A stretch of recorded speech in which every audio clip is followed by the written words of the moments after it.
Sziasztok! A mai napon egy főemlőssel foglalkozunk, a legnagyobbak legkisebbike. A nyugati gorilla az emlősök osztályának főemlősök rendjébe, ezen belül pedig az emberfélék családjába tartozik.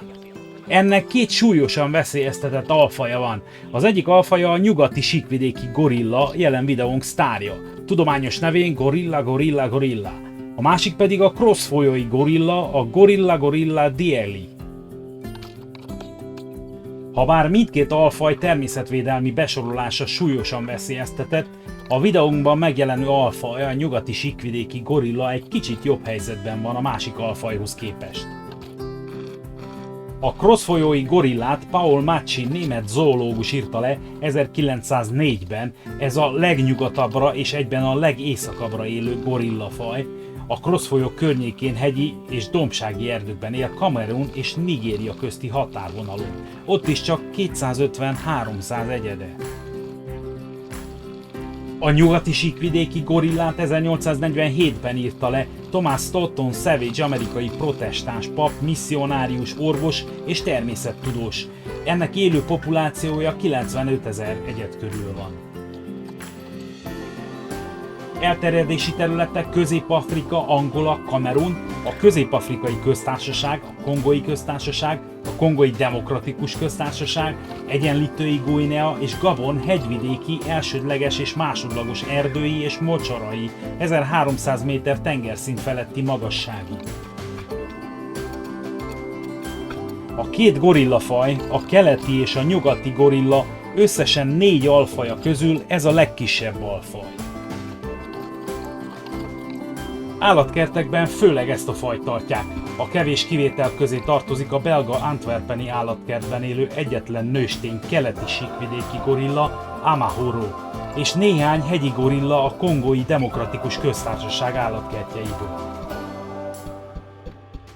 Habár a nyugati síkvidéki gorilla a legkisebb alfaj, méretei még így is jelentősek.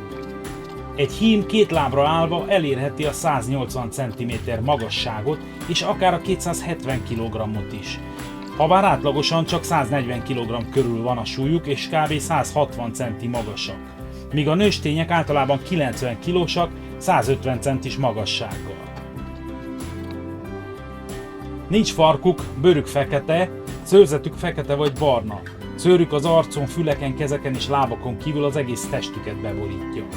A hímek fejtetője vöröses, a hátuk és a faruk idővel szürkévé válik. Az ilyen szürke hátú hímeket nevezik ezüsthátúnak.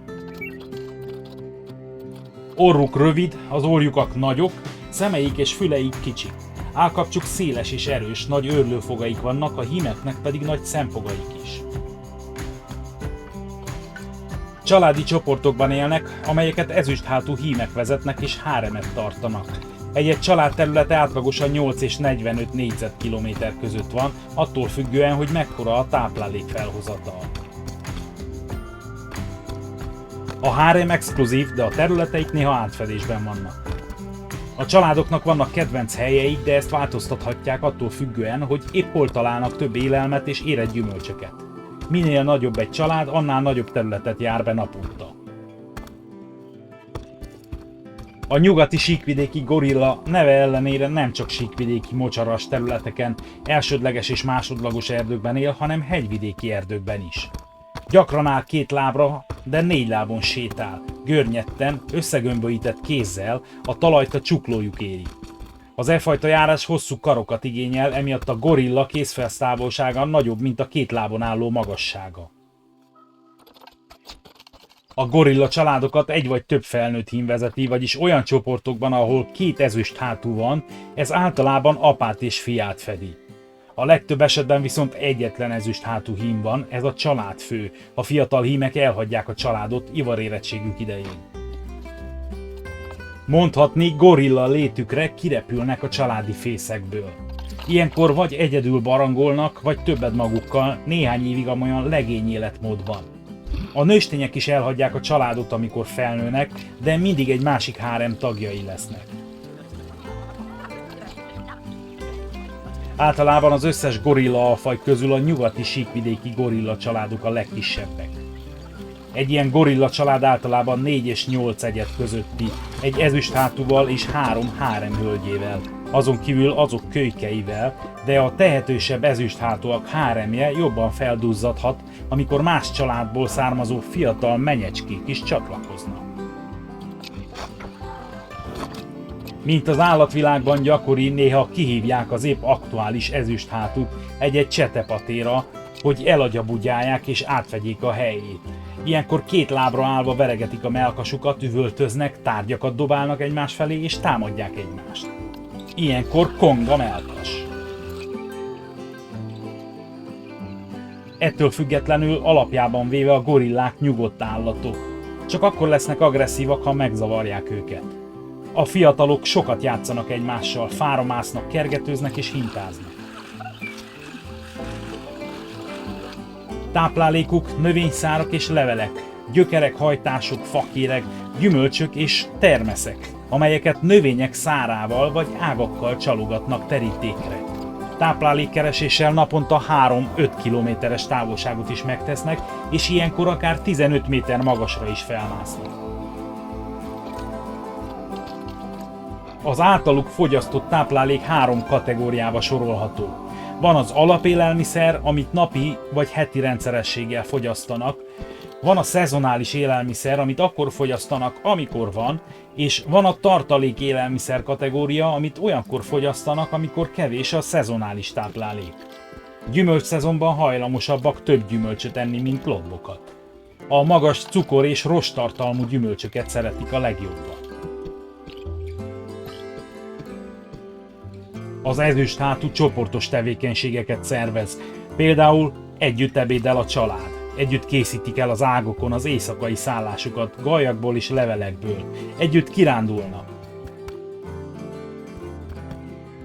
A nőstény gorillák nem sok kölyköt szülnek életük során, mivel az ivarérettséget 7 és 9 éves koruk között érik el.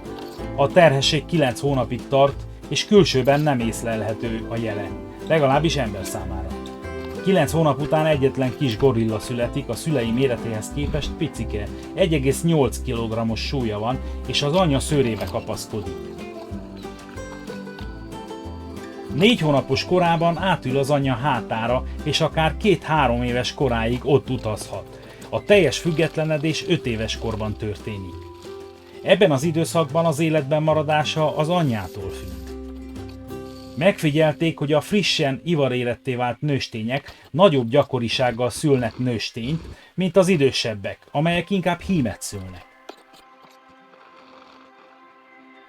Fogságban élő gorilláknál megfigyelték, hogy a nőstények akár a terhesség alatt és a szoptatás alatt is hajlamosak párzási tevékenységre, sőt kifejezetten tényleges párzás előtt gyakorolni szokták a párzási rítusukat, avagy élvezetből is csinálják.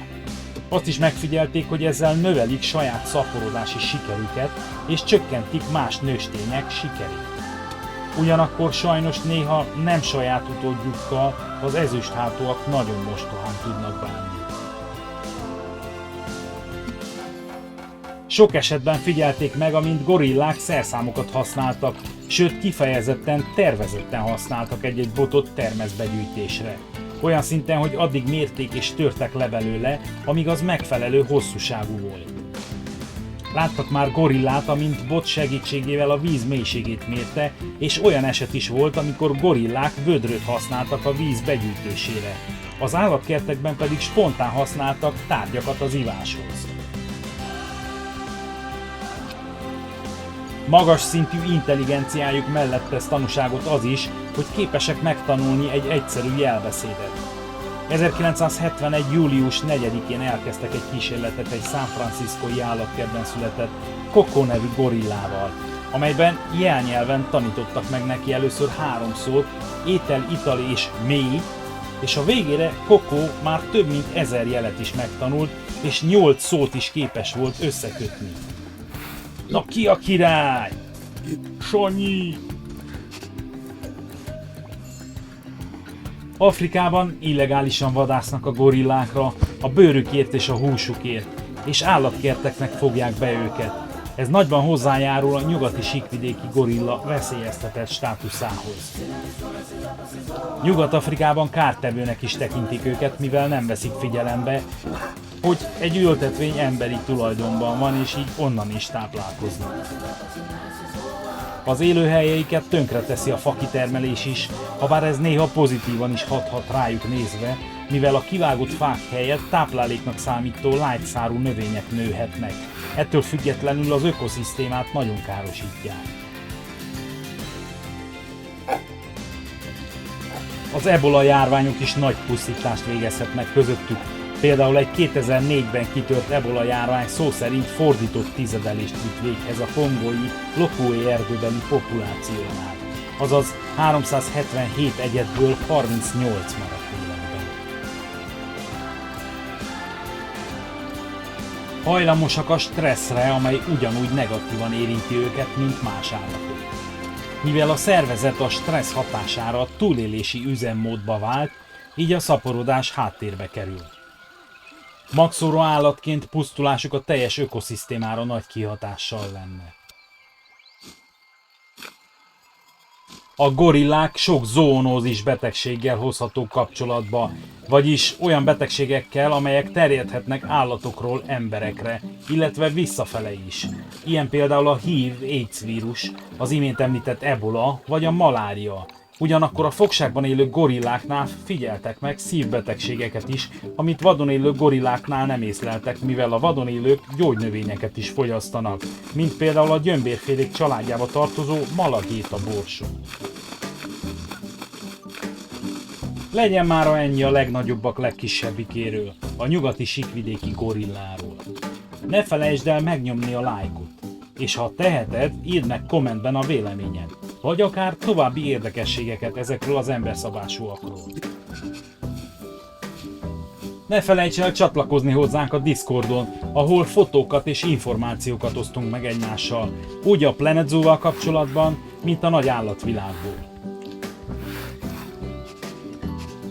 Itt megemlíteném például, hogy nem is olyan régen az egyik tagunk vásárolt egy albino hím gorillát, amelynek Csilla volt a neve, és már többször is szóba került. Ugyanakkor sok leszármazottja van már, és emiatt a Discord tagjai kíváncsiak lennének a tenyésztőjére.